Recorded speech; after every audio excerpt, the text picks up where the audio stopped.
viewers and fellow RC fanatics, and welcome to the studio. Today we have the custom 8x8 that I've received numerous messages about pertaining to information about it. Where can I buy it? How do I build it? Things of that nature. And I thought today would be a perfect time to bring it in and go over the whole thing and show you what it's actually built of and how I built it and some of the items on the actual machine. The reason why I brought it in is I actually broke a center drive line today. So why don't you come in, we'll go through it, and if you have any questions, put it in the comments below and I'll answer them as much as I can. Let's start from the front of the vehicle and work our way right back through to the end of it. As you see from the front, this front grille is not something you can go and purchase. I just built this out of a small sheet of aluminum that you can purchase from any local hardware store pretty inexpensively. It was just bent and cut to the headlight buckets with a Dremel on both sides. Inside, these are two headlight buckets that were drilled into the actual body. Now, going on to the body part of it, was actually made out of styrene. Styrene's actually a piece of plastic that's very durable, very bendable. A lot of the Tamiya bodies are actually made of a styrene product. Let's just put this in front of here. This is actually styrene. Styrene, as you can see, is bendable. This is what the whole body's made out of. It comes in a bunch of different sizes, thicknesses, and all that good stuff. If you go to your local hobby store and try and purchase a sheet of this stuff, it runs to you close to $6-7 a sheet for a 12-inch by 12-inch sheet. You can actually go online. I'll leave the link down below for all that where I actually purchased the styrene from. It's actually a distributor where you can buy a whole 8-foot by 8-foot sheet of this stuff for $25. It's really good. It took me a while to find the site, but all of our local forums actually talk about this site for all the scale builders. When I post it up, I'll put it in the link below. As we work to the side here, let me situate the camera a little bit better. There we go. Alright, so the whole body, like I said, the project took a total of 2 months. The body alone probably took a month. All the cutting and sanding and all that good stuff was the most time-consuming part of it. Now, this body is actually, the whole cab is a support truck. That's the actual design I went with, a support truck they use in Dakar races. It's actually modeled off of a Tatra 813. They use these vehicles primarily overseas, as I see them. I've never seen them over America. I just thought the design was really cool, and I thought it was somewhere to start off with.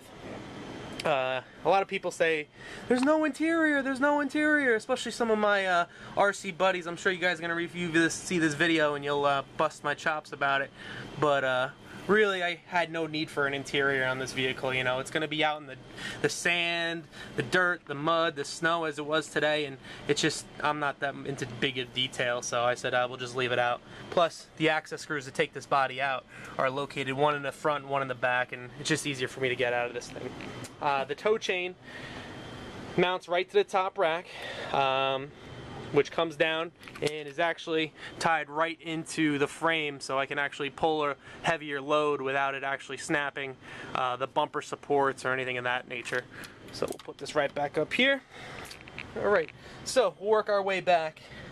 It is a full 8-wheel drive vehicle, meaning all 8 wheels spin at the same time, just like a 4x4, but just now it's an 8x8. The front wheels are both dual steering. They're powered by high-tech 5955 Metal Gear servos that control both the front. So there's actually 2 of them that control each individual axle. Let's walk up front a little bit more. Inside, behind the cab, we have 1 tire, spare tire, along with an exhaust. The exhaust is actually off a Tamiya Globe Liner kit that I just added to it. I thought I gave it a little bit of a flair, at least some type of detail, instead of building one. It's time consuming, I really didn't want to have to do that. The rear of the cab is a full box, also made of styrene. I doubled up on the sheets. I think the sheet I used was a 0.60 inch styrene, and I doubled up on it just to get a thicker, especially on the sidewalls. In case this thing does flip over, it doesn't try and break or bend in half. The side rails here, there's sand shovels, sand rakes. I forgot what the actual terminology it is. If you know, put it in the link below or the comments below, because I totally forgot. They're made out of the same sheet I use for the bumper, and just use the drill to fill them out and mount them right to the side with 2 zip ties. The company Mammoet Rally Sport is actually a crane company out of, I believe, Germany. And they actually do sponsor the car race, and I just thought their logo was pretty cool, so I went with it. The wheels, we'll get to the front. The wheels are actually GH Racing Jigsaw 1.9s. Let's bring this a little bit closer for you guys. The screws are actually all individually. They're beadlock wheels on 1.9 Mudslinger tires. When I got these 1.9s, they're a little bit smaller than some of the other 1.9s I had. I'm not sure why. Maybe that's just how RC 4-wheel drive makes these tires, but it's something new for me. Right, so same for the back.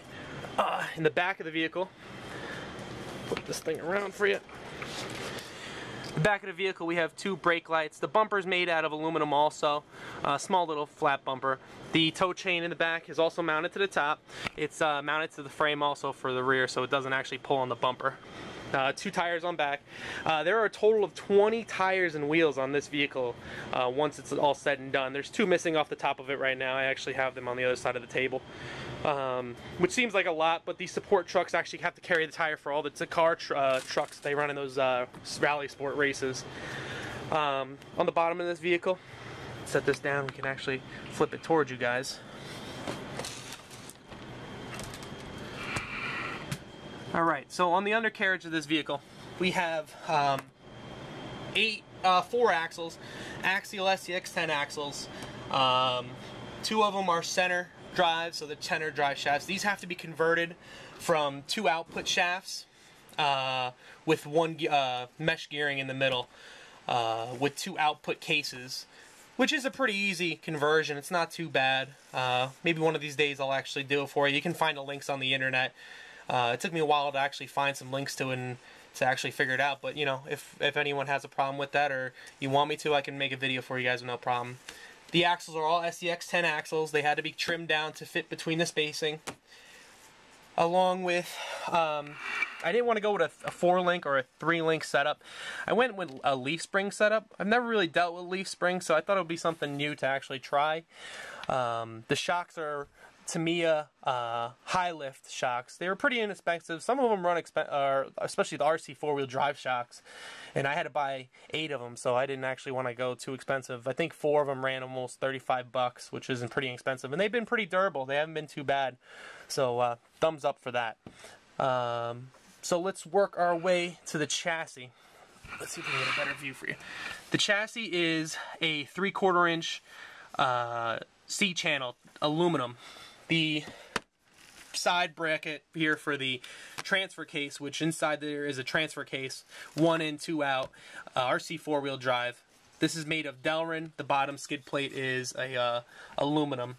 Let me back up here just so you guys can see what I'm talking about. I actually have a spare piece of chassis so you guys can actually see what I'm referring about. Now, this is this channel chassis. You can pick this up at your local hardware store. It's a 3/4 inch. This is your Delrin. Delrin is a really reinforced plastic that you can actually purchase. If you put it right inside of here, 3/4 inch Delrin inside the chassis fits perfectly, and that's actually your chassis brace. And then it's I didn't actually have to trim the side down. I actually made the chassis just that length.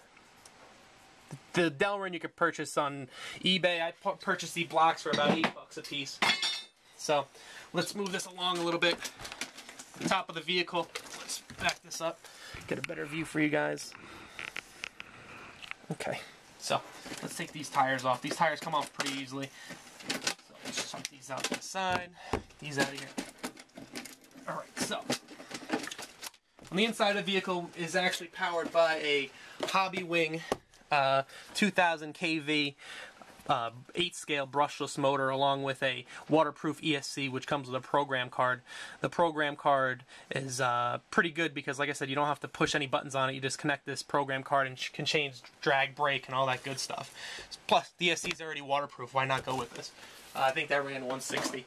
Alright, so on the inside of this vehicle, we'll actually bring you up to the top and we'll look on in because it's kind of hard to see inside here. I don't want to have to take it apart.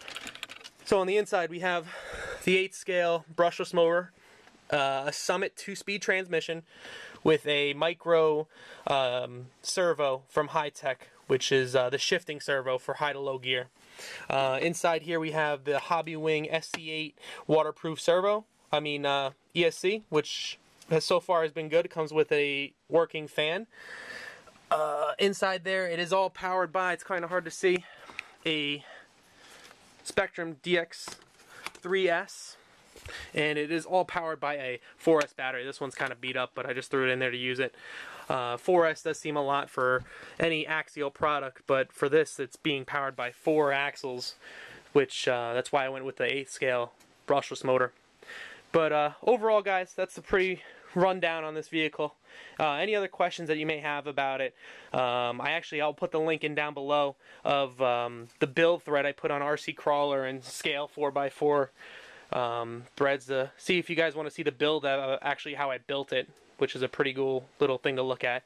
But other than that, guys, thank you for viewing. Come stop back anytime. Subscribe down below. Don't forget, down below. And more videos to come. Thanks for viewing.